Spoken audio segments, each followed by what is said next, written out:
Hello everyone, my name is Daniel Peer from the Connecticut Paranormal Research Team. And I'm Stacia Mackey from Spirit Chasers. And we want to tell you guys about an experience that we had here at the Hinsdale house before we were even investigating during the night. It happened right when we got here. I was actually helping one of the other paranormal investigators to set up the DVR system, and I walked out in this spot right here. And I actually sat there and said, what was my next step? What am I going to grab from the equipment? And off the peripheral of my eyes, I actually saw a man walk up these stairs behind us, and I didn't think anything of it at that point in time. I thought it was the other investigator that I was helping out do the DVR with, and all of a sudden that investigator showed up on my right side, and I looked at him, he looked at me, like not even realizing what went on, and I instantly looked at Stacia, who was on the other side of the kitchen table. Yeah, like right there. Yep. And I looked at her and she looked at me, and I instantly said, "Did you see that?" Yeah, because I saw the blur go right up, and we just thought it was Jeff going upstairs behind somebody else who had gone up there a few minutes earlier, and literally the same clothes he was wearing. Yeah. Yeah. It was, we thought 100% in our mind that Jeff went up those stairs, and Jeff showed up on my right side. Didn't even think anything of it until he showed up, and we're like, "Whoa, didn't you just go upstairs?" And he's like, "No." Yep. And we're like, "Whoa." We literally saw him full-bodied, non-transparent. Yep. And I saw him out the corner of my eye actually go up the first 4 or 5 stairs. Mm-hmm.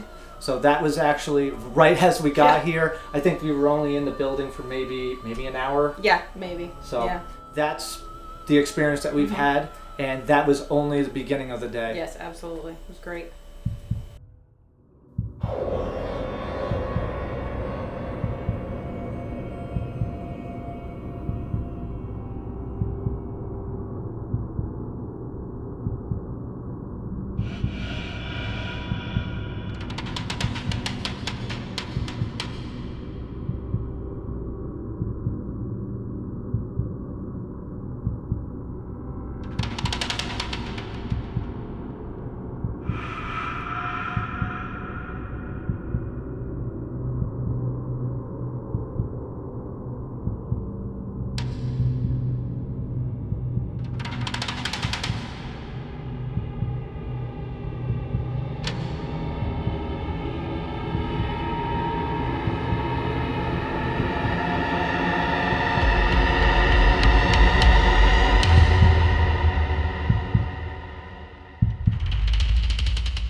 So we came last year for an investigation. My team, Connecticut Paranormal Research Team, as well as Spirit Chasers from New Hampshire, to investigate the house, get all the experiences here at Hinsdale.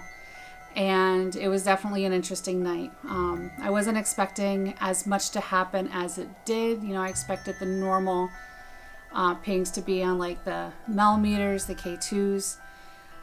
But it was definitely a night to remember. I've never been touched before. I've had experiences since I was a kid. I've never been touched by anything before. As the night had progressed, all the team members were sitting around in the living room, just in a complete circle. The equipment was going off. One of our other team members from CGI, she was connecting with some spirit of a girl or a child here.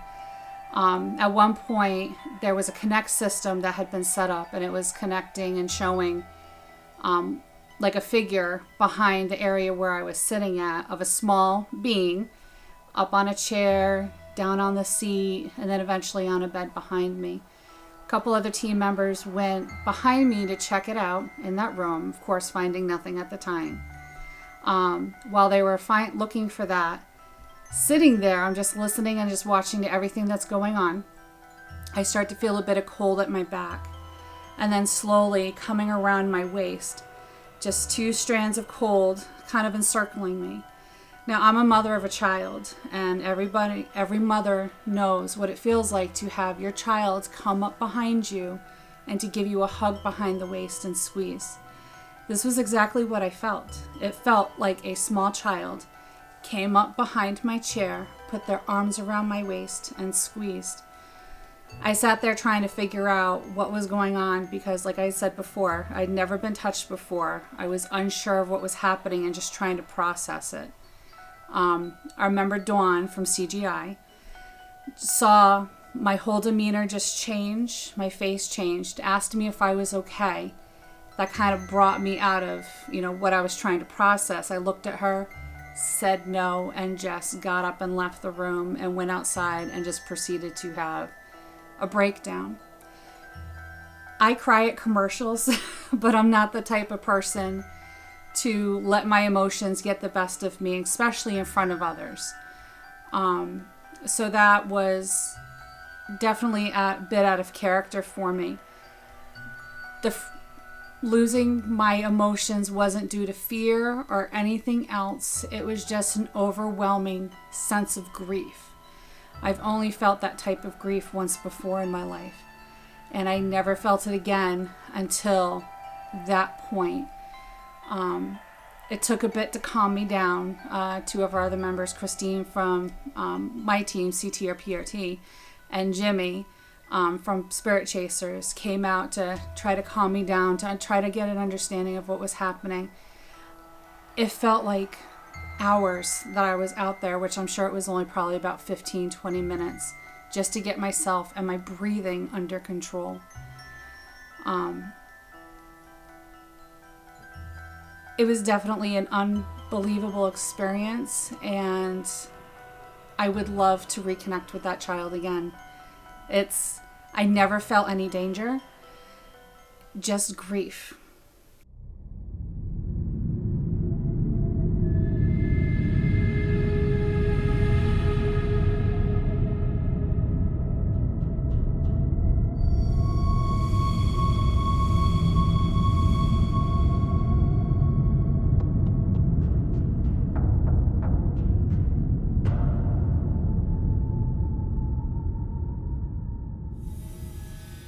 Okay, so here we were at the Hinsdale house, and the first time I came out here, I went to get something in my car because I forgot it. So when I went out to the car, I was in the parking lot, I was by myself, and I'm looking towards the tree line, and I heard something. And I wasn't sure what I heard, but it was enough to spook you. So I went back into the house to see what Jimmy and Willie were doing. So then we came back to the tree line, all three of us. When we went to the tree line, we could see these white things in the ground, and I wasn't really sure what they were. And they kind of looked like fireflies, but they weren't. And as we walked further down the path, there's a tree in the woods, and it kind of looks like some sort of tree that's used for memory or something like that, because there's things hanging out of it. And it was enough to give you the heebie-jeebies. And then we all came back. After a few minutes of looking, we couldn't really find much of anything. About 15, 20 minutes later after that, I came out again to the car. When I came out again to the car, that's when it was really spooky. That's when I was standing right here, and the tree line is over here, probably about 50 to 75 feet from me.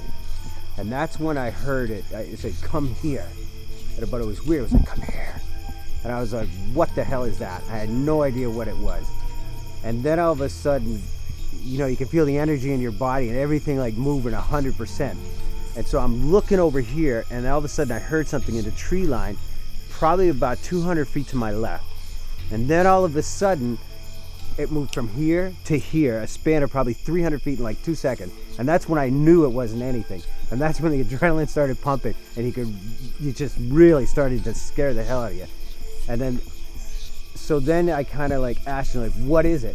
And then all of a sudden, from the tree line, from here to here, in like 2 seconds, and all of a sudden it says, "Arr." And I didn't know what it was. And then all of a sudden I could feel it come closer, and there was a tree like right in front of me. All of a sudden it was like, and that's when I bolted in, and I was like, I have no idea what it was. And I still today don't know what it was. But that's why we're coming back to visit again, to try to figure out what was in the tree line and what called us out.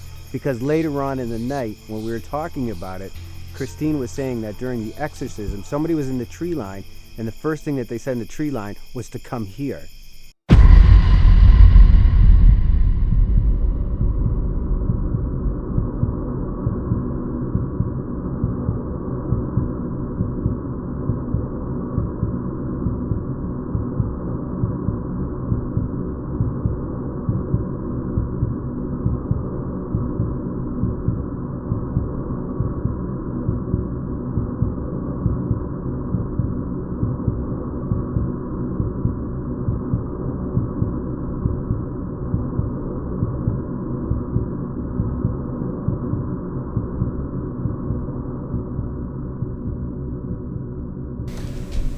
Hi, I'm Willie from Spirit Chasers Paranormal, and last September we were here investigating at the Hinsdale house, and I had a rather scary experience myself.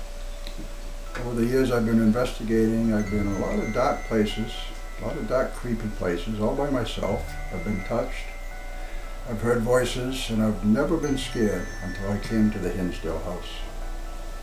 And like I said, it was last September, and it was after a really good night of investigation with all kinds of stuff happening. We had all sorts of activity. Then it was, I think it was approximately 2 o'clock in the morning. We all kind of wandered off to bed.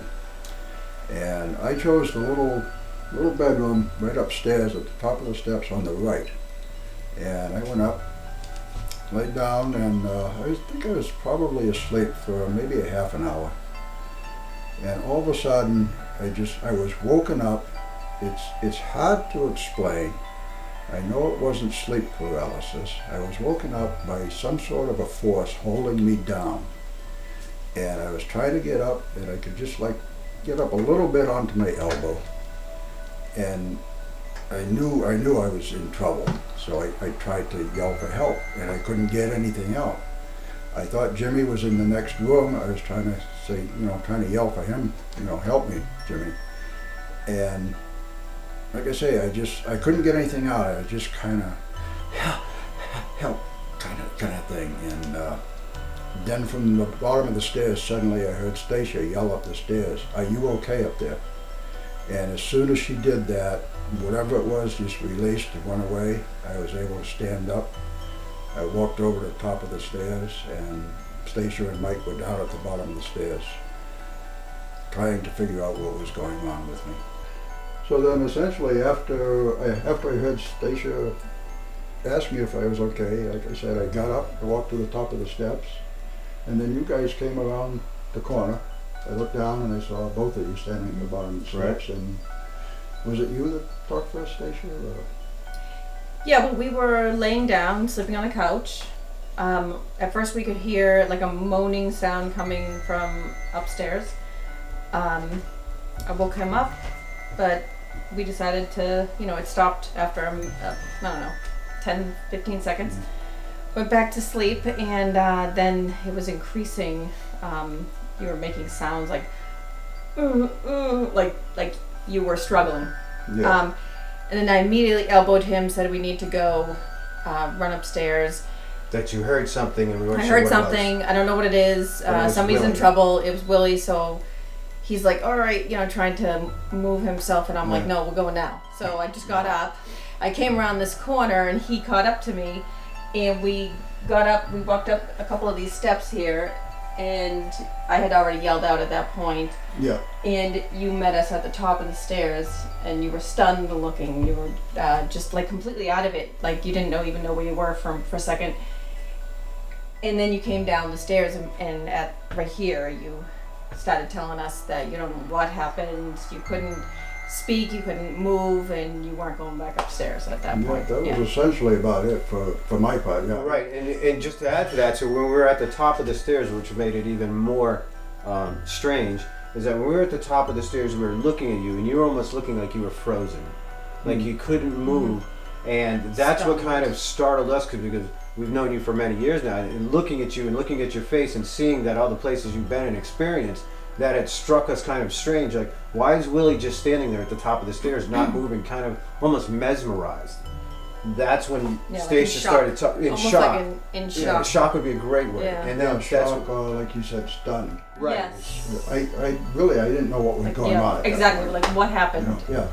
And then after Stacia saying a few words, I was able to calm, or not calm so much as to acknowledge and to kind of waken up Neutralize more, and wake up more. That's when we started to come down the stairs to the point we're at right here in the kitchen. And then you said something to Willie out here in the kitchen. I think you were talking to him about something about, were you okay or something? Well, like yeah, that. I asked him if he was all right, and he said, yeah. Well, he first said, oh, I had a nightmare, and That was a And nightmare. you Yeah. said- No way. You said no, that was not a nightmare. Right. No. You said you were terrified. You were terrified, and that was so uncharacteristic, that whole thing. And again, this was after the night of we were in the living room, and every K2 meter went off consistently. We had Yeah, it was children such a in here. Busy night. That was the most activity we've yeah, ever seen in our energetic lives. one. Yeah. Yeah. Any place It everywhere. was an Yeah. amazing night. Yeah, it was. And then we got right down here, and then Willie walked over into the other bedroom right over there, Right. and that's when we went upstairs to And grabbed grabbed a few other yeah, things so and to didn't see need to if go back up there and see if there's any remnants of anything that Yeah. we could feel. And that was yeah. And when you got downstairs, that's when you realized that Jimmy was downstairs and not even upstairs Yeah, at he all. was right here on the You were cot. the only one upstairs at that Mm, point. Yeah. Yeah. Yeah, basically, And the other strange thing I Yeah. think that was part of it is originally earlier in the evening, Jimmy was upstairs and there's the bedroom off to the right. Jimmy heard something in that bedroom also, yeah. which kind of added to the activity going upstairs and all the activity down here. And then we deciding, hey, it was around 2 o'clock, let's call it a night. You going up to sleep, Jimmy seeing stuff, you seeing stuff, us seeing stuff. That made it such a crazy Yeah. active night. Yeah, and I gotta say, nothing like that has ever happened to me before or since. And for Absolutely. us, nothing. I've never I've never experienced been fear. so nervous It'd be- of a location than I am of this place. Yeah. Yeah. Yeah. And we're back. And that's the whole reason why we came back Yeah. was because of activity outside, activity in here, activity with you. It was the most active Right. night Normally it's not in our outside entire too. lives. Here it's outside too. Yeah, Yeah. I know it. This, after I came down and went in the other room, at the time there was just a love seat in there, which is not big enough for me, so I couldn't Right. sleep in it anyway. So I just laid there trying to convince myself that it was a dream, Mm-hmm. although I knew it wasn't, waiting Right. for the sun to come up. Right. Yes. And I considered, well, maybe I can go out and sleep in Jimmy's car. But then I remembered you, and I said, Yeah. no, I'm not going outside either. Right. Yeah. Exactly. I just laid there waiting for the sun to come Yeah. up. Yeah. And my initial reaction was, I said, I'm never coming back to this place Mhm. again. Exactly. Only took a couple of days. I Yeah, said, right. Yeah, I'll go back, but I won't Yeah. sleep in that Fine. room. Right. Yeah, no. And then eventually I said, yep, I'm going to go back Yeah. and Right. sleep And in that it's room. gonna be 2 nights. 2 nights, and I slept in that room last night, and Yeah. nothing happened. So Still one more night to go. Yes. it's a very interesting night. It was. It was. Right. Definitely the most active place I've ever been in my life. Yes. So I would venture to say that Hinsdale House is probably one of the most haunted houses Yes. in the country.